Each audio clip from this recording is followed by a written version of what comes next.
Hello. I've been meaning to do this video for a little while. A while back I needed to shim my base neck to get the bridge in the right position, and was fumbling around trying to find something inexpensive that I could use that would work well. Fumbled through a few different other items and finally came up with an aluminum foil shim. This is the one that was in there for quite a while, probably close to a year, and it worked really well. It got the bridge saddles off the base plate and gave them just enough space to have some adjustment downwards if needed. Once I replaced the bridge, the stock bridge, with this new hip shop bridge, I found that it was a little too low, so I made a new one, and which was a little bit higher. And it's worked out really well so far. I actually am able to maintain about 4/64 action across all four strings. The E string is just a tad higher right now at almost 5/64, but still just shy of 5/64 inch. So it's been a very comfortable play since then. But this is how I made it. So this is just approximately, well, it's 12 inches wide, so it's approximately like 20 centimeters. And if you want one that's relatively shallow, you may want to fold it 3 widths of your base pocket or your neck pocket. So I think that's about 2.5 inches. So I have a ruler here and I have a pair of scissors. This is its graphing ruler, and it's marked out in a grid pattern. I use it for drawing. So I'm going to measure out just about 2.5 inches. It doesn't have to be terribly precise because this is very easy to adjust.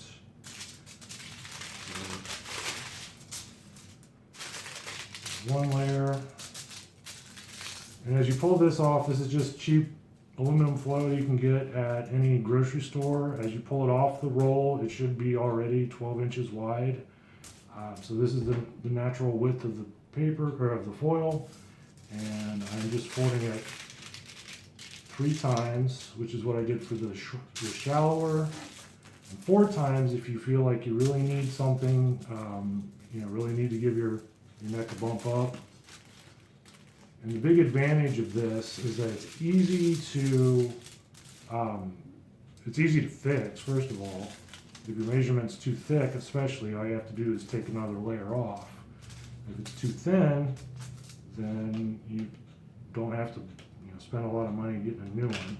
So actually, for tearing this, usually what I do is just put my ruler here and use the edge of that.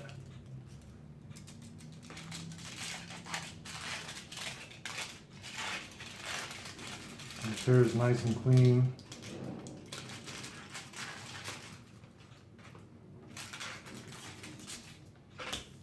And then once you have your 3 or 4 layers, if you are getting comfortable with the thickness there, that should be, it's okay if it's a little bit big, we can trim it down later. So I have 3 layers right now, and then I measure, depending on how thick you want it. I went with about 1/2 inch to start.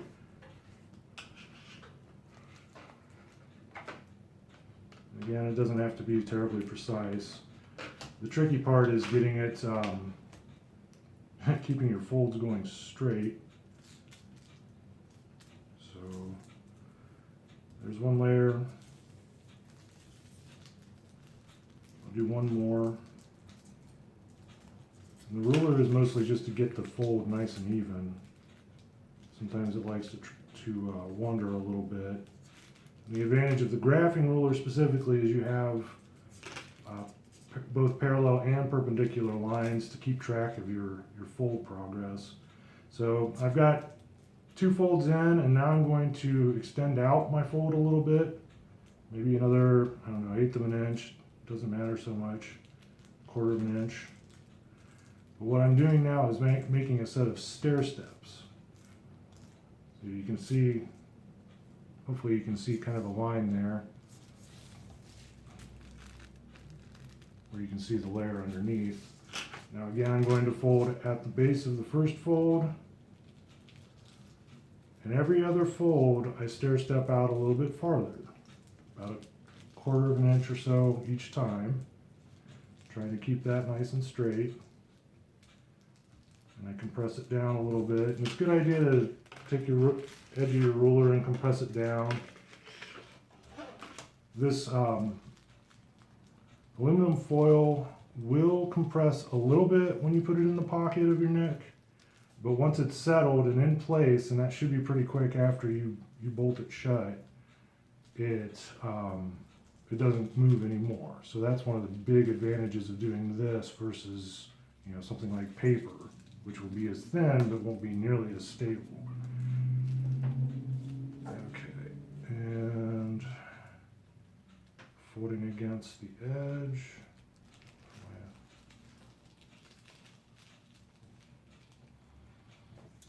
And from here, you know, once you get to the point where you're less than the length of what you already have folded, you can either leave it as is and let it extend deeper into the pocket of your neck, or you can go ahead and fold it under. With my previous one, you can see I folded it under, but it was actually thinner than what I just made. So this one, I believe, was folded over initially twice and then doing the stair steps, whereas this one was 3 times and then doing the stair steps. And that's really about as much as you're going to need.